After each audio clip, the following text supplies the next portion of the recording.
وإذ قالت الملائكة يا مريم إن الله اصطفاك وطهرك واصطفاك على نساء العالمين يا مريم اقنتي لربك واسجدي واركعي مع الراكعين ذلك من أنباء الغيب نوحيه إليك وما كنت لديهم إذ يلقون أقلامهم أيهم يكفل مريم وما كنت لديهم إذ يختصمون إذ قالت الملائكة يا مريم إن الله يبشرك بكلمة منه اسمه المسيح عيسى بن مريم وجيها في الدنيا والآخرة ومن المقربين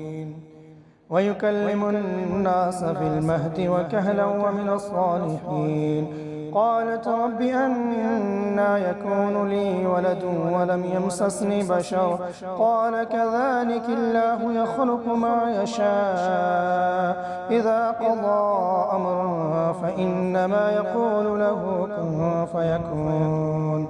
ويعلمه الكتاب والحكمة والتوراة والإنجيل ورسولا إلى بني إسرائيل أني قد جئتكم بآية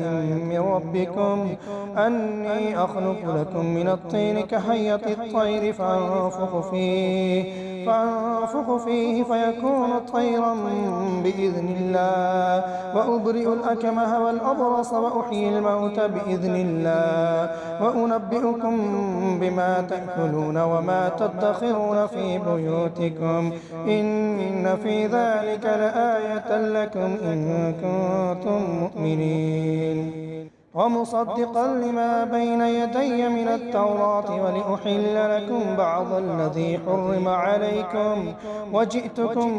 بآية من ربكم فاتقوا الله وأطيعون إن الله ربي وربكم فاعبدوه هذا صراط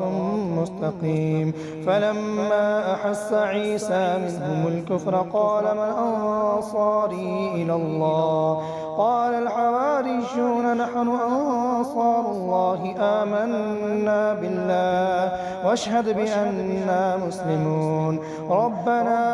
آمنا بما أنزلت واتبعنا الرسول فاكتبنا مع الشاهدين ومكروا ومكر الله والله خير الماكرين إن مثل عيسى عند الله كمثل آدم خلقه من تراب ثم قال له كن فيكون الحق من ربك فلا تكن من الممترين فمن حاجك فيه من بعد ما جاءك من العلم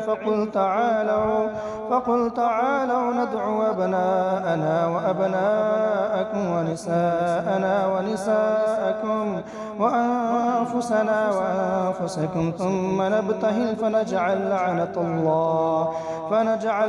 الله على الكاذبين إن هذا لهو القصص الحق وما من إله إلا الله وإن الله لهو العزيز الحكيم.